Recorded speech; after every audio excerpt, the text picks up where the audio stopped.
All right. Well, good morning. Hope everybody had a good week.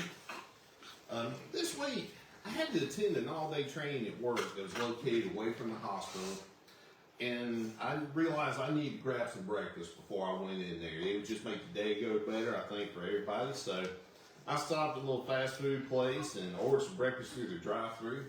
And the guy in front of me was not having a good morning. He was an older fellow. And I could hear the frustration and the anger in his voice. And now he was driving a truck, and back behind the truck, there was a tractor on the trailer. So I was a good bit away from him. And I could hear everything he said. And the little lady he was talking to, I think, had a hard time hearing. So it was like he was talking to one of those automated customer service lines, and he just that voice kept getting louder and louder and louder. And it took him several minutes to get his order in. And as he drove up to the window, the lady was so flustered, she forgot to turn her microphone off. And I heard her talking, well, that's the way it's going to be. I'm just going to leave. I ain't going to have to put up with this. And I didn't have one of those fatherly, pastorly thoughts. I thought, man, please take my order for me. And now the show continued after I ordered. I rounded the corner, and there he was. Absence did not make the heart grow fonder. He got even more ticked off about something. I'm not sure what it was. And he got out of his truck and walked to the window. And I'm sitting there thinking, I didn't know whether I needed to wait, drive off, or duck. And I thought, this is it. My life is going to end in a Bojangles drive-thru. And actually, that would not come as a surprise to many people that know me. And Waffle House, Bojangles, it would have hit somewhere if I was picking something up from Lisa's Chick-fil-A. It would have hit somewhere, and I know Dr. Ellenberg, my doctor, would have been, yep, I would call Waffle House, but this would have been my second choice. That's where it would have happened at. I was thinking heart attack, but... And he fussed at that lady again. Talking about how it took him 10 times for them to finally get his order right. And I thought, you need to be careful how you talk to the folks that fix your food. And after he drove off, I just kind of paused for a moment. I'm thinking, do I really want to drive up to this? And I thought, well, 2 Cajun filet biscuits, yes, I did. And so I drove up, and that lady was just, and I said, ma'am, I'm so sorry you having this day. I hope it gets better, and if it means anything, folks that you wouldn't take advice from, don't let them get you flustered. It's not worth it. And she smiled a little bit, seemed relaxed, and as I drove away, I had a feeling that I had been shown what I needed to speak about this week. And it's just been confirmed. News articles, social media, just people we're in contact with. Our world is drowning with anger today. People are going around looking for a reason to be ticked off and outraged and upset. And some people do think it's a competition. And they do it quite well. And they're offended and upset and angry at everything.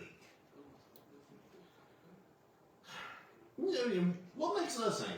And it's different with different people. Some of us, not a whole lot, some of us like things being done a certain way. And I have a wonderful wife. She puts up with a ton of stuff from me, a ton of stuff. But it varies with us. The effects of anger can be devastating. How many times have we had a friendship broken up over a misunderstanding that turned into anger, and the anger stayed after the reason for the friendship, the reason for the argument, lost in time, lost in our memories, but the anger's still present. It can destroy marriages. And I look at this, and I've had times in my life where, I've been with folks at work, and they've talked about, things they've had with their friend, with their spouses, and, man, y'all get an argument over that. And then come home and we get some just as much. Not that we argue much, but it is. But every couple does. If you're honest, at some point in time, you're going to have a disagreement over something. And it's seldom the big, huge things as much as it is. I told you once. I told you 1,000 times. Do you want me to listen to you? I don't ask for much. I'm not asking to build another kitchen. Oh boy, it's hard fun. And I am also, and y'all, I'm guilty. I am guilty of one side and down the other. I have a wonderful woman that puts up with, oh my goodness, and I am the front runner with this stuff. If we're not careful, it can really hurt a marriage and a relationship. And then if you're really mad and aggravated and angry, can you get stuff done at work? Good stuff? Or you get an email, and I don't know about the rest of y'all, but sometimes I'll put a tone in that email that person had their hand on their hip, and they were just, when actually it's just words. But I put that tone in there. And then I go to the 2-finger high-stepping reply.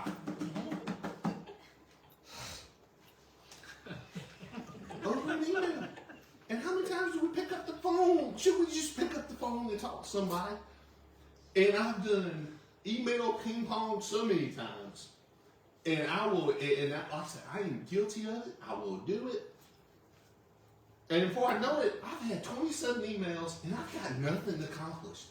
I'm sorry, y'all. These are two of my bosses right here. I probably should have a little bit better, but I have a feeling they may have done the same thing before themselves, and it can really reduce productivity and also personal productivity. We get angry over something, and those goals that we want for our lives goes away. It can ravage our emotions. And when we fail to deal with anger properly, it acts as an acid. You spill it, and it just burns and erodes and eats away. Steel can be corroded.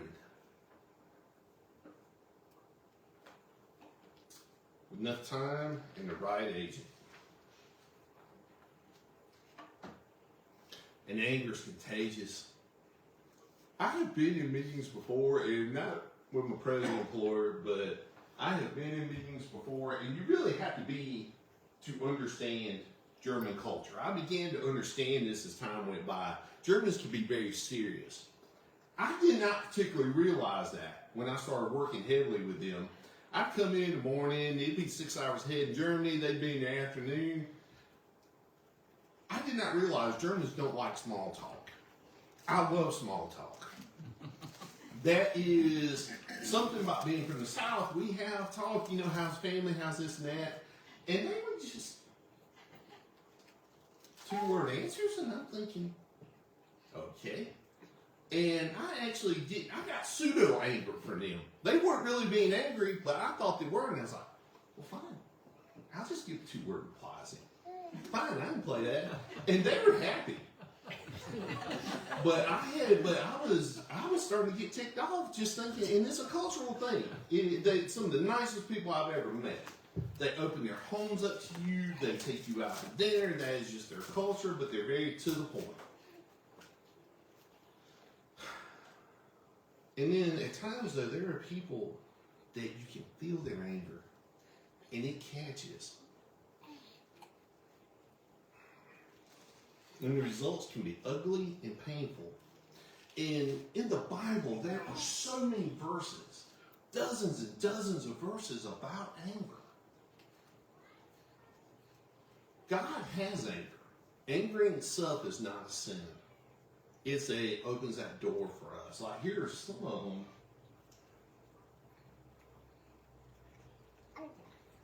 Psalm 37:8, stop being angry, turn from your rage, do not lose your temper, it only leads to harm. This was written by King David.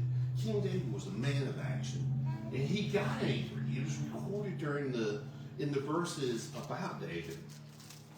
James 1:20, because human anger does not produce the righteousness that God desires. And Paul, chapter 4 in Ephesians chapter 4, verses 26 to 27, in your anger, do not sin. Do not let the sun go down while you're still angry. Do not give the devil a foothold. Anger in itself is not a sin. God has anger. Jesus had anger. When he walked into the temple in Jerusalem and saw how God's house had been perverted, he became angry. The problem with us, and we will never get rid of anger. If you try to get rid of anger, you will explode. Just wait. How can we help deal with it constructively in a way that minimizes the damage? Thinking these verses, what God's saying, we need to control our anger before it controls us. How many times have we done something in anger and had a regret over it? That we wish we could pull it back. But bullets fire fast, words fire faster than any bullets do.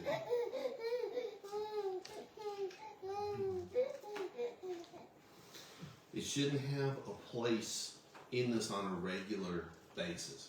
We all get angry sometimes, and it has that little place, but it doesn't need to live in us all the time.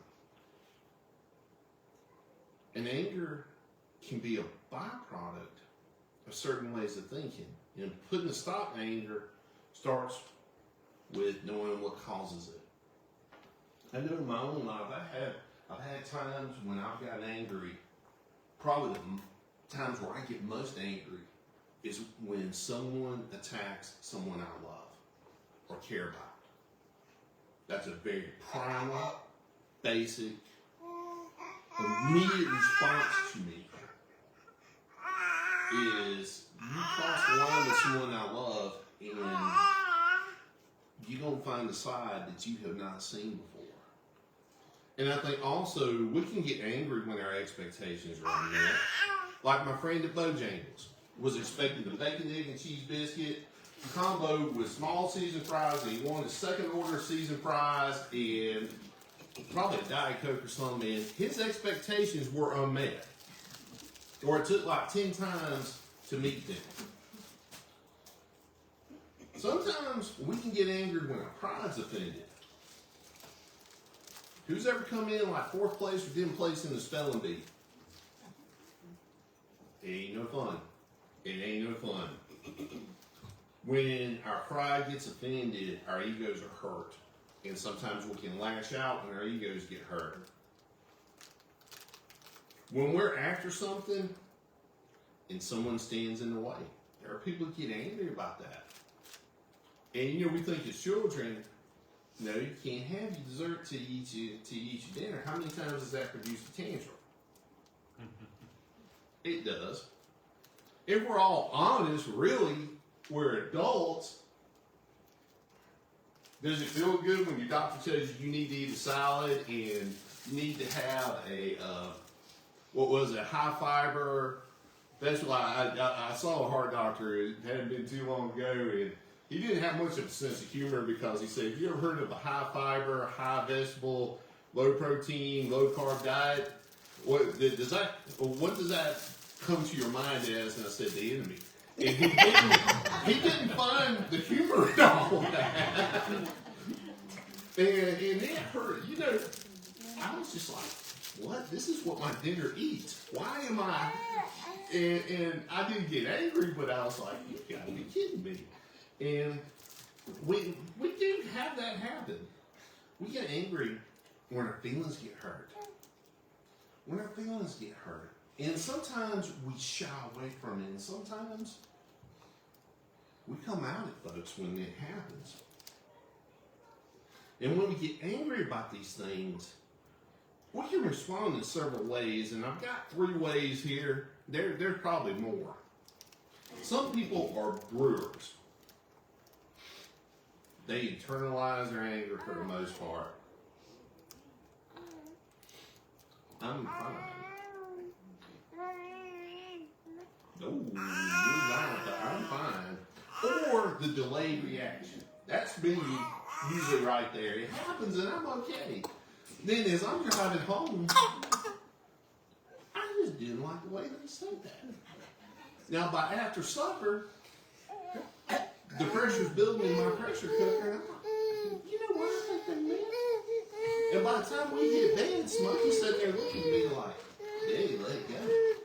Let it go. It wasn't that bad. They stuff their anger inside. And it's expressed as maybe coming out about something totally unrelated. Or it's expressed in reflux, chest pain, high blood pressure, sleepless nights, waking up in the middle of the night. And over time, if not dealt with, that anger is like pollution in groundwater. It can seep into your soul, shut down the good emotions, and then cripple relationships because this anger that we have and it hadn't been dealt with, we assume somebody else is out to hurt us. And before we know it,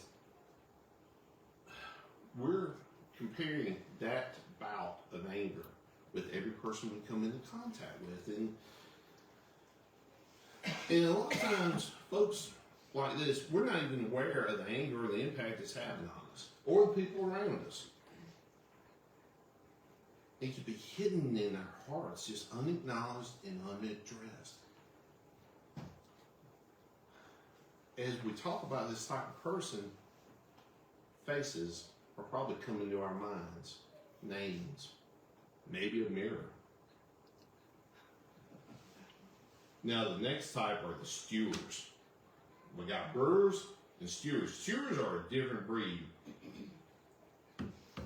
Agitated, irritated, and frustrated. They do not hide their anger. They come in and, hey, come on in, Ms. Norman. And they stuff around and stomp around, and you can tell when they walk in a room, how long is this meeting? Yeah, it's going to blow before we go. It is. Or that person, you don't even have to ask how they're doing, or you have a hesitation when you ask how they're doing, because they can come in, put down their backpack, and one of the few times I wish I was from the Northeast because I wouldn't have to ask how you doing. But down here we have to, and we know just settle in. It's going to take a little while. Some people are very intuitive, and they can feel it off of these folks. And it's rougher for the folks that are very intuitive, empathic, sensing. They can sense it before anything's ever even said.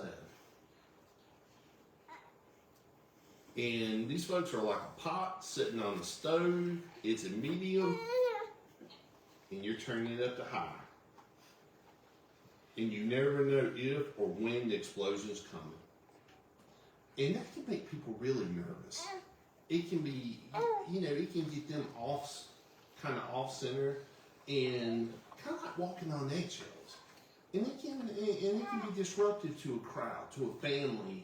Anyone that's had the angsty teenagers. To me, they're kind of stewards. Those are the ones that they come in, and it's 2 words at supper, and life is horrible, and they start telling you why, and you wish you just hadn't even asked, but you gotta hear it because they're your parent, they're your kid, and they rumble and grumble their way. Teenagers, it's part of being a teenager. The problem is, you can go through your life like this, and that anger can really alter what could be. Then there are the spewers.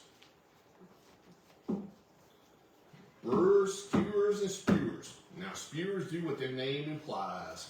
There is no filter. There is no pressure valve. It comes out like Mount Vesuvius.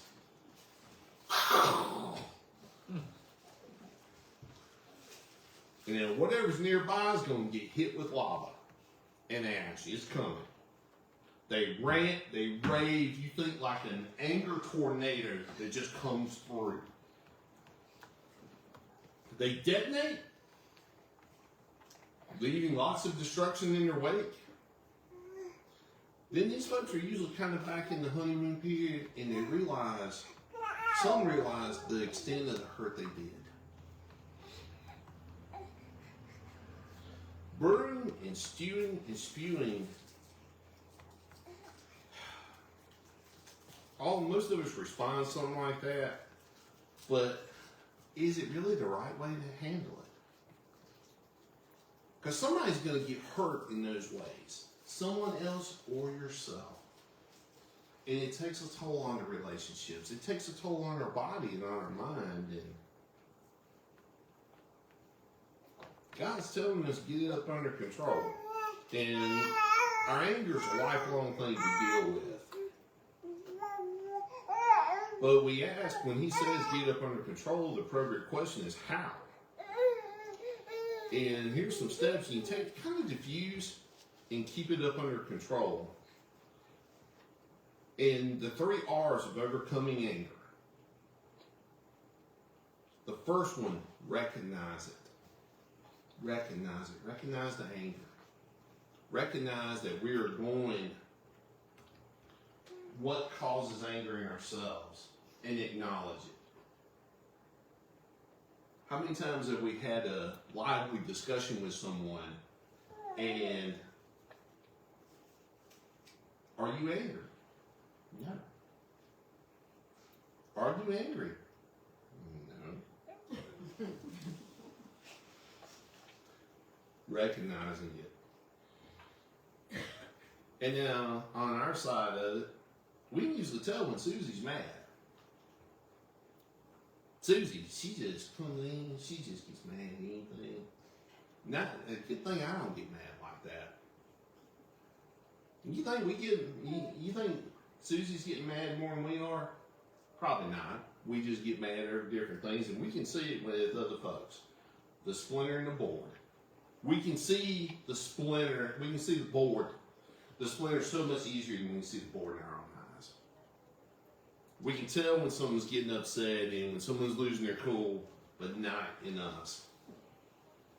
And part of the benefit of recognizing our own anger is we can take stuff to help diffuse it. Look at the root. What is really causing us this problem? Is it that our pride's hurt? Or is it that someone is trying to hurt someone we care about? And then it helps us develop a good way, a better way to handle it. Too often, we can be hijacked by anger without realizing what's happening to us. Like I can, I think for me sometimes I can just start in a discussion and I can find myself getting elevated up and not even realizing it. Just whenever I present facts to someone and someone just keeps trying to just come back, and before I know it, I'm irritated. I'm irritated and I'm getting more and more irritated. And our son, I called it this, 6-second rule or 6-word rule. Yeah. As he was growing up, and the boy loves to talk and he loves to debate, and I told him 6 words. If you would just be quiet 6 words before you actually be quiet, you'd be in so much better shape. And he would just try and get that last word in. And when you're dealing with someone like that, that can be kind of, that is irritating. And I think if I look back at it, probably part of my issue was I wanted to have the last word in it. Recognize it. Developing a personal sensitivity to the signs and symptoms of anger in our own soul, so that it has less of a chance of sneaking up on us. Because especially as parents, One thing that Daddy always told Robbie and I, don't correct your kids when you're angry. And I try my best not to do that, because how many times have we regretted it as parents? Or if you're in a place of leadership or with your spouse, and it's hard to do. I'm not going to sit here and tell you I master it, because I don't. But when you have those serious things to say, especially with correcting someone, try and do it when you're not angry, if you can. If you can. Now, the second R, reflect on it. And reflecting is thinking about something kind of quietly and carefully. And I don't mean to stew on it, because I will replay conversations, confrontations, and how I handled something over and over and over. And I get mad with myself for not saying what I should have told them. Because I should have told them this. I should have told them that. I should have told them, and I didn't. I just stood there and looked at them and went on. Probably that was a better thing to do, to sit there and stare at them and walk away. But reflecting is really looking at it in a neutral window, where you don't take your opinion out of it. Take it all in what actually happened. Anger doesn't want reflection, it wants reaction. We reflect on something, we look at both sides of it, we look at different perspectives. Like maybe that fella there in that Bojangles line, maybe he's been awake half the night. Maybe he was getting that order for his wife who was suffering from dementia. Maybe he was trying to work 2 jobs. Maybe he was doing this or that. But in the heat of the moment,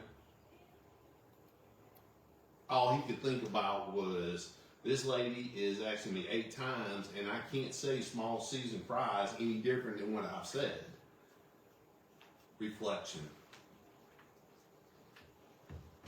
Anger wants you to throw caution to the wind, go all Brad Pitt Fight Club, and let's get it done. Say what you want to say, do what you feel like doing. And sometimes there is a time for that, where you just have to, some folks put you in a position where you have to say things you don't want to say and do things you really don't want to do. But when you reflect on it, you know that you have done and given them every opportunity. You play it back in your mind that you have done the right steps. Romans 12, I think it's verse 19 or 18. Live peacefully as far as you can. Even Paul knew some folks are not going to let you, they just don't want to get along with anybody. Try not to let the anger have its way. And when you detect anger in yourself, slow down and try and step back and take control of your mind. James, I think it was chapter 1, he spoke about being slow to anger, slow to speak, and quick to listen. Take some time to think about, where's the anger coming from? Is it coming from this confrontation, or is it really the result of something that happened before? That you're trying to, that it's brought up these feelings inside you, and you're reacting from that.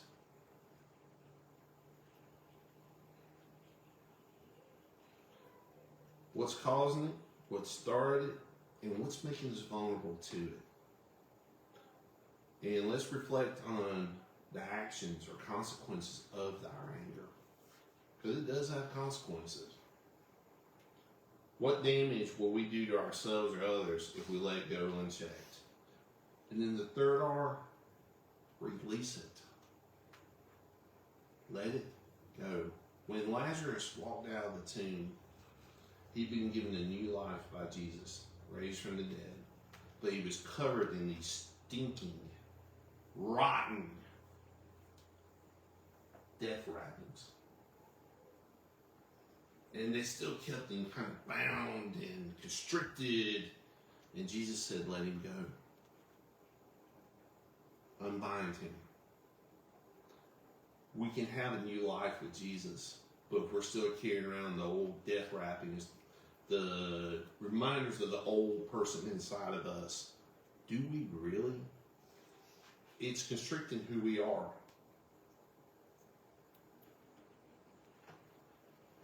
Make a conscious decision you're giving up your anger.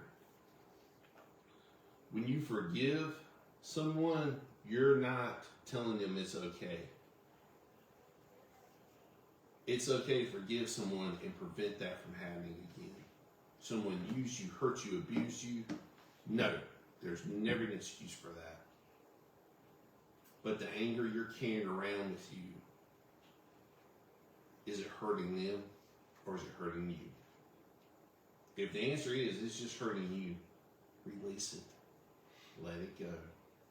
And it's okay to say, no, you're not using me, you're not abusing me, you're not manipulating me anymore. You can forgive and protect yourself. It may be so hard to give that over, and you may not be able to by yourself. It's okay to help turn it over to God.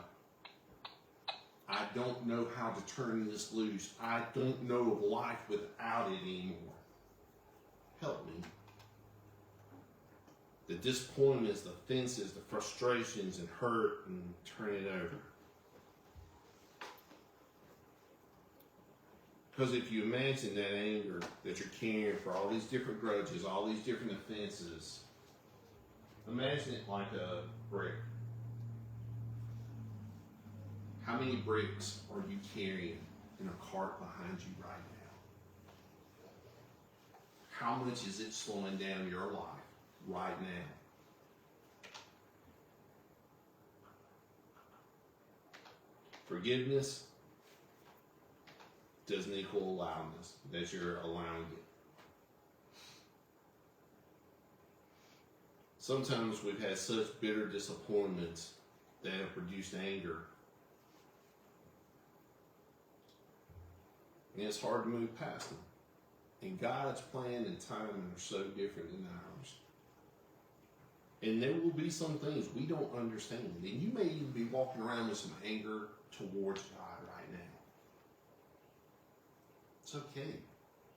Doesn't mean you're evil, it means you're human. When people leave, when people die, when people receive sickness and illness, and when things don't work out, when relationships end, some part of us can be angry. Why? Why did this happen? And there's going to be some answers we don't know in this world. So I'm going to sit here and tell you, I don't know why bad things happen to good people. I don't think it's God causing it. I think it is sin and illness in this world. In the next one, we're not going to have it, but we have it in this one. And it's okay to say, I'm angry at you. I am angry at you, and I don't understand why. Go to him, talk to him. That's the first step in releasing it. Sometimes our anger is related to our pride.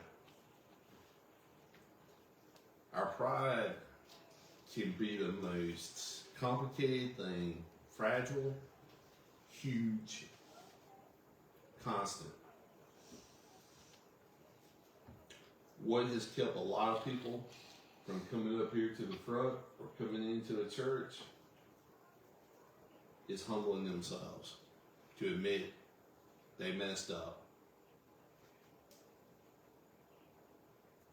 You're holding on to anger this morning, and maybe the people have died. They've moved off. They don't even remember it, or they didn't even think they made you mad. If possible, pray and let it go. Even saying that, let it go. Nothing can rob peace and joy and destroy relationships quicker than uncontrolled anger. Now, you're not going to walk out of here, and I'm not going to walk out of here and say we're never going to get mad again. I was bust that the first time I went through Atlanta. I mean, that just wouldn't. Next time I'm on an automated voice answering service, I would blow that to pieces. But bouts of anger and walking around with anger continuously are two different things. It is like a poison that if you don't deal with it and control it and get it out of your life, it can disrupt so much of who you are. And I gotta thank my little man at Bojangles and the microphone that got turned that didn't get turned off, because I knew when I was driving away from that, that's what we were supposed to talk about this morning. I don't know who's supposed to listen to it. I don't know who's supposed to. I know part of it's for me, because I deal with it. A lot of times, y'all, I may seem like I don't ever let anything bother me. Believe me, I do. I got a top 10 list. I have volume 1, volume 2. I'm working on real fast, and things bother me. And I think I'm part of the. I think part of this is for myself, but I think someone needs to hear this, whether it's here or wherever it's at. And if y'all know somebody that could benefit from this message, y'all please share them anything, anytime. Share it with them. It's on YouTube, it's on Facebook. And it's not to get numbers for this church, it's just to get, if somebody's walking around with frustration and anger and a grudge towards someone and the other person don't even know it, they're wasting precious moments of a life. There are people that wish they could have 30 minutes added to their life. There are people that want to ring a bell at an infusion in a cancer center, and they're desperately hoping that they will see Christmas. And there are folks walking around mad over something that happened 20, 30 years ago that will, it doesn't have a place in your life today. God's given us a blessing each moment, each day, every person that's around you. And I'm going to tell you something. When your mama's gone, when your daddy's gone, your sisters, your brothers, friends, whoever it is, are you going to be thinking about the anger, or are you going to be thinking about the regret? Y'all, let's stand. Let's go to the Lord in prayer, and our last song is playing. Heavenly Father, we come to you in prayer. Father, all of us deal with anger. All of us do. And sometimes we control our anger. Sometimes the anger controls us, Father. Look in every heart here, every heart that's going to be listening to this message, and we ask that you help us control our anger. Father, help us to let go of any old grudges and any old angers and offenses and traumas, Father. Father, forgiveness does not mean that we allow that hurt. It means that we're letting go of it. Help us to know it's okay to protect ourselves from that trauma again. Father, I just ask that you just help us to release it. Release it. Father, please repair damage that's been done to relationships, Father. Please repair the damage that's been done to our souls. Please repair what has been broken through careless words and careless actions that the moment we said them and did them, we regretted it. Help us, Father, to put our prides aside and our egos aside, Father, to repair and strengthen the relationships we have and to help us be the people you want us to be. In Jesus' name we pray. Amen.